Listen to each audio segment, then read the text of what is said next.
জঙ্গি নেতা মুফতি হান্নান ও তার দুই সহযোগী শরীফ শাহেদুল ওরফে বিপুল এবং দেলোয়ার হোসেন রিপনের ফাঁসি কার্যকর হয়েছে। রাত 10টায় গাজীপুরের কাশিমপুর কারাগারে হান্নান ও বিপুল এবং 10টা 1 মিনিটে সিলেট কেন্দ্রীয় কারাগারে কার্যকর করা হয় দেলোয়ার হোসেন রিপনের মৃত্যুদণ্ড। পরে তাদের মরদেহ নিহতদের নিজ নিজ এলাকায় নেওয়া হয়। এক যুগ আগে সিলেটে গ্রেনেড হামলা চালিয়ে 3জনকে হত্যার দায়ে তাদেরকে ফাঁসিতে ঝুলিয়ে মৃত্যুদণ্ডাদেশ দেয় আদালত। সিলেট প্রতিনিধি দেবাশিস দেবু ও গাজীপুর প্রতিনিধি আসাদুজ্জামানের পাঠানো তথ্য ছবিতে বিস্তারিত জানাচ্ছেন সুমন পারভেজ। হরকাতুল জিহাদের শীর্ষ নেতা মুফতি হান্নান ও তার দুই সহযোগী শরীফ শাহিদুল বিপুল ও দেলোয়ার হোসেন রিপনের মৃত্যুদণ্ড কার্যকরের বিষয়টি স্পষ্ট হতে শুরু করে বুধবার সন্ধ্যার দিকে। কাশিমপুর কারাগারে নেওয়া হয় হান্নান ও বিপুলের ফাঁসি কার্যকরের সার্বিক প্রস্তুতি। একে একে কারাগারে যান প্রশাসনের ঊর্ধ্বতন কর্মকর্তারা। সন্ধ্যার দিকে কারাফটক দিয়ে ভেতরে ঢুকে দুটি অ্যাম্বুলেন্স। তারপর রাত 10টায় ফাঁসিতে ঝোলানো হয় মুফতি হান্নান ও বিপুলকে। বিচার ট্রাইব্যুনালের বিজ্ঞ বিচারকের দেওয়া মৃত্যুদণ্ডাদেশের কারণে হান্নান পিতা নূর মোহাম্মদ মুন্সি, গ্রাম হিরন, থানা কোটালীপাড়া, জেলা গোপালগঞ্জ এবং কয়েদি শরীফ শাহিদুল আলম বিপুল এই দুইজনকে অদ্য 12/4/2017 তারিখ রাত 10টায় ফাঁসিতে ঝুলিয়ে মৃত্যুদণ্ড কার্যকর করা হয়েছে। পরে সেখান থেকে নিজ এলাকা গোপালগঞ্জে নেওয়া হয় হান্নানের মরদেহ। এদিকে রাত 10টা 1 মিনিটে সিলেট কেন্দ্রীয় কারাগারে কার্যকর হয় হান্নানের আরেক সহযোগী দেলোয়ার হোসেন রিপনের মৃত্যুদণ্ড। সেখানেও কারাগার ও এর আশপাশের এলাকায় জোরদার করা হয় নিরাপত্তা ব্যবস্থা। ফাঁসি কার্যকরের পর রিপনের মরদেহ নেওয়া হয় তার নিজ এলাকা মৌলভীবাজারের কোলাউড়ায়। মুফতি হান্নানের সহযোগী দেলোয়ার হোসেন রিপনের ফাঁসির রায়ের আজ রাত 10টা 1 মিনিটে কার্যকর করা হয়েছে। হান্নান ও তার দলের জঙ্গিরা সাবেক ব্রিটিশ হাইকমিশনার আনোয়ার চৌধুরীকে হত্যার উদ্দেশ্যে 2004 সালের 21 মে সিলেট হযরত শাহজালালের মাজার প্রাঙ্গণে গ্রেনেড হামলা চালায়। সেই ঘটনায় আনোয়ার চৌধুরী প্রাণে বেঁচে গেলেও 2 পুলিশ সদস্য সহ নিহত হন 3 জন। এ মামলার সব বিচারিক প্রক্রিয়া শেষে রাষ্ট্রপতি তাদের ক্ষমা না করায় ফাঁসি কার্যকর হয় এই 3 জঙ্গির। সুমন পারভেজ, নিউজ 9, ঢাকা। এদিকে হুজি নেতা মুফতি হান্নান এবং তার দুই সহযোগীর মৃত্যুদণ্ড কার্যকরের পর তাদের মৃতদেহ নিজ নিজ গ্রামের বাড়ি পাঠানো হয়েছে। মুফতি হান্নান ও রিপনের মৃতদেহ তাদের পরিবার গ্রহণ করলেও বিপুলের মৃতদেহ নিতে অস্বীকৃতি জানিয়েছে তার পরিবার। তবে প্রশাসনের নির্দেশে চাঁদপুর সদর উপজেলার মৈশাদী ইউনিয়ন পরিষদের ব্যবস্থাপনায় লাশ দাফনের প্রক্রিয়া চলছে। এদিকে সন্তান দেশবিরোধী কাজে সম্পৃক্ত থাকায় বিপুলের মৃতদেহ নিতে অস্বীকার করেন তার বাবা। এমনকি কাশিমপুর কারা কর্তৃপক্ষ থেকে শেষ সাক্ষাতের জন্য ডাকা হলেও বিপুলের সঙ্গে সাক্ষাৎ করেনি তার পরিবার।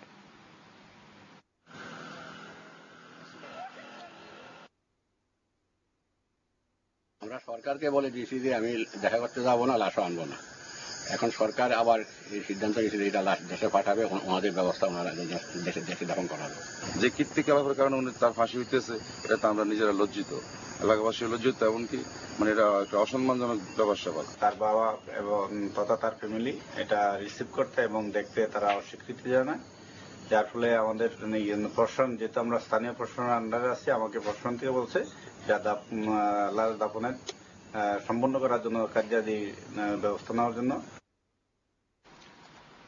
নাম মুফতি আব্দুল হান্নান, জঙ্গি সংগঠন হুজিবি ও হরকাতুল মুজাহিদের অন্যতম শীর্ষ নেতা। এই জঙ্গি নেতা 21শে আগস্ট বর্তমান প্রধানমন্ত্রী শেখ হাসিনার সমাবেশে গ্রেনেড হামলা, 2001 সালে রমনায় বাংলা বর্ষবরণ অনুষ্ঠানে বোমা হামলা সহ সাবেক অর্থমন্ত্রী শাহ এএমএস কিবরিয়া হত্যাকাণ্ডের মূল পরিকল্পনাকারী। মুফতি আব্দুল হান্নান মুন্সি ওরফে মুফতি হান্নান, তাকে একজন সাদাসিধে ধর্মভীরু মৌলভী হিসেবেই চিনতেন ও জানতেন এলাকার মানুষ। 2000 সালের 22 জুলাই নিজ নির্বাচনী এলাকা গোপালগঞ্জের কোটালীপাড়ায় তৎকালীন প্রধানমন্ত্রী শেখ হাসিনার সভামঞ্চের কাছে বোমা পুঁতে রাখার ঘটনায় প্রথম মুফতি আব্দুল হান্নান আলোচনায় আসেন। এরপর থেকে তিনি আত্মগোপনে থেকে তৎপরতা চালান।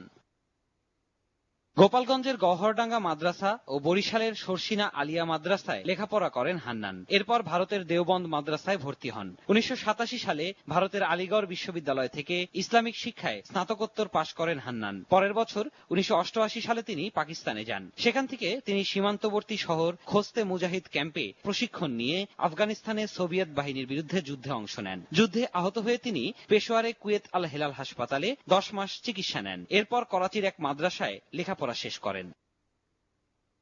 1993 সালে দেশে ফেরেন মুফতি হান্নান। পাকিস্তান ভিত্তিক হরকাতুল মুজাহিদিনের হয়ে তৎপরতা শুরু করেন। অবশ্য এর আগেই আফগান ফেরত এদেশীয় মুজাহিদরা মিলে হুজিবি গঠন করেন। মুফতি হান্নান 1994 সালে হুজিবিতে যোগ দেন। প্রথমে তিনি কোটালীপাড়া উপজেলার প্রচার সম্পাদকের দায়িত্ব পান। সাংগঠনিক দক্ষতায় অল্প দিনের মধ্যেই তিনি হুজিবির অন্যতম শীর্ষ নেতৃত্বে চলে আসেন। হুজিতে থাকার পাশাপাশি মুফতি হান্নান হরকাতুল মুজাহিদিনের হয়েও কার্যক্রম চালাতেন। 2001 সালে হান্নানের পরিকল্পনায় ঢাকায় সিপিবির সমাবেশে রমনার বটমূলে বর্ষবরণ অনুষ্ঠান সহ 6টি বোমা হামলার ঘটনা ঘটায় জঙ্গিরা। এরপর শেখ হাসিনাকে হত্যার উদ্দেশ্যে 2004 সালের 21 আগস্ট ভয়াবহ গ্রেনেড হামলা চালায় ঢাকার বঙ্গবন্ধু এভিনিউয়ে তার সমাবেশে।